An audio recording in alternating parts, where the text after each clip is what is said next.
Yun. Mainit na mainit pa rin talaga ang issue tungkol sa money garland.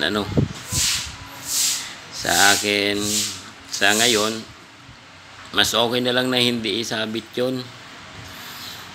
Dahil nga sa ganong mga nila. Pero sa akin, hindi ako against tungkol doon sa pagsasabit ng money garland sa mga anak nila. Pagre-regalo sa anak nila ng ganon. Kasi ako isa ring magulang, isa rin akong naging estudyante noon, at may anak din akong nag-aaral, pero hindi pa siya ganong graduate na pero sa akin, opinion ko lang to, no? Wala namang masama doon sa akin lang, dahil ako isang magulang din. Ganun talaga, may kakayahan sila, pinaghirapan nila, regalo nila. Walang pinagkaiba yun sa anak na nagregalo ng maraming pera sa nanay, sa magulang, ginawang bouquet ng bulaklak, niregalo. Ang iba nga sa cake, di ba? Nilalagay sa cake, tapos sa takatakin, di kaya sa mga palaro, regalo sa mga magulang nila. Walang pinagkaiba yon na ang magulang nagregalo sa anak. Hindi kayabangan yun. Kayabangan din ba yung ganon na nagregalo ka sa nanay mo ng pera, ng bouquet, tapos pinost mo sa social media? Di ba ang iba naging inspirasyon pa ng mga anak na gayahin din ang ginawa ng ibang anak sa magulang? Ganon din dapat.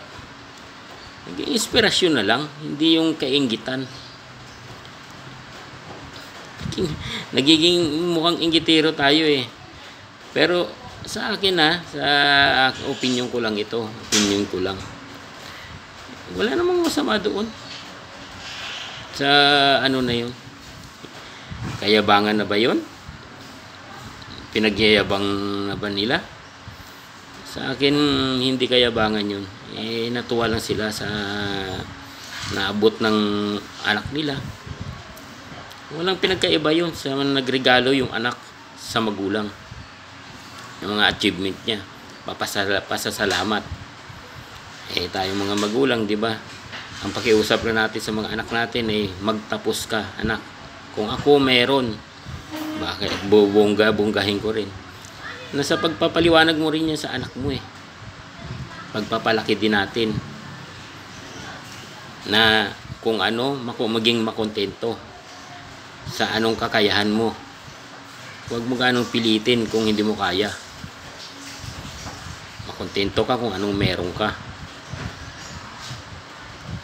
Kung anong meron ka ngayon, at hindi habang buhay na ganun lang ang kakayahan mo, basta nagsisikap ka, magsipag ka. Kung anong gusto mong nakita mo sa kapitbahay mo, sa paligid mo, na meron sila, at gusto mo rin ng ganun, pagsikapan mo. Nasa disiplina sa sarili yan Kuhanin mo sa magandang paraan, huwag sa masama. Mainggit ka, gamitin mo na lang yan sa tama.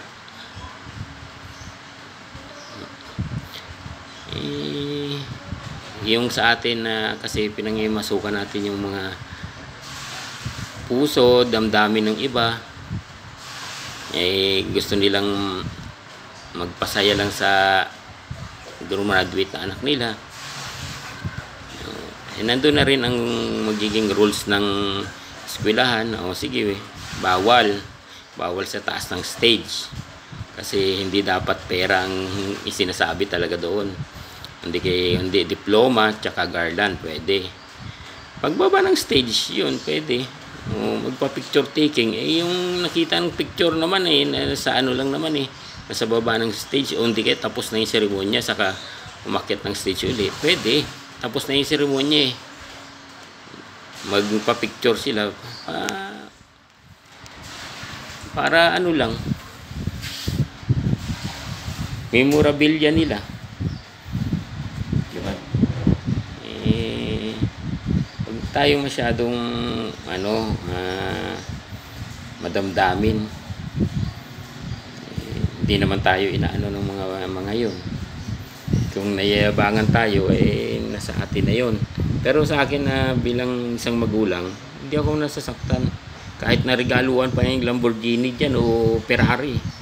Pagdating, ikwentas nila. Kaya lang, nila yun kasiyahan nila. Maging masaya ka na lang kung anong nakamit nila. Tapos, magiging motivation na lang yun sa anak mo. Anak, hindi ko man naibigay ngayon ng ganyan sa'yo, huwag kang mainggit dyan. Kasi nasa pagpapalaki ng mga magulang yan sa bata na hindi maging inggitero. Kung ang magulang ay inggitero, yan ang mangyayari.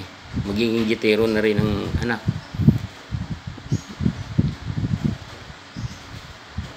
Yan sa akin ha. Opinion ko lang po to, hindi ako nang babash, hindi ako nang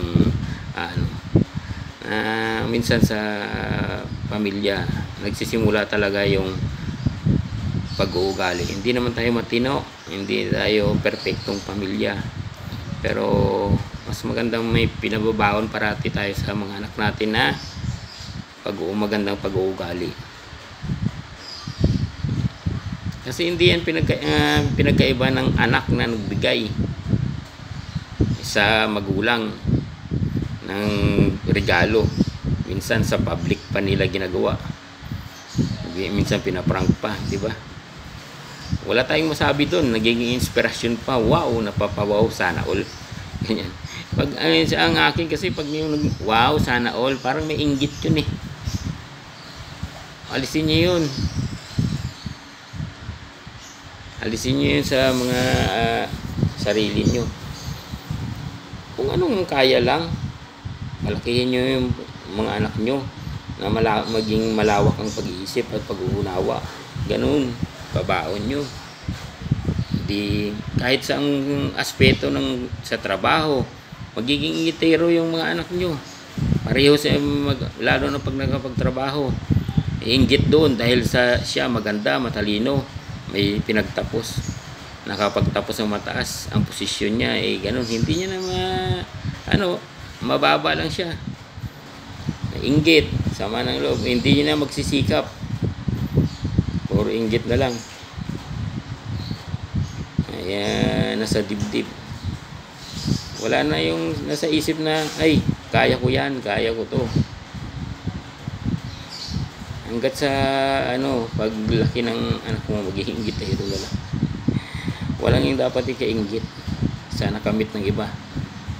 Kung ano man, maging inspirasyon na lang dapat natin yung mga kung anong pagsisikap na ginawa nila, kung naging pinanganak silang marangya sa buhay, maging inspirasyon na lang natin sila. Huwag natin ikainggitan. May kakayahan sila no. Sa akin lang to, mga kapwa kong magulang. Siguro naman hindi naman lahat na may ganun. Ba't ka masasaktan hindi mo na ibigay sa anak mo? Mapagtapos mo lang yung anak mo, masaya ka na dapat na nag-aral siya ng mabuti. Katayan mo lang ng manok dun magtinola ka lang pagka-graduate masaya na yun pag yung pagpapalaki mo ay maayos. Magulang lang nasasaktan doon.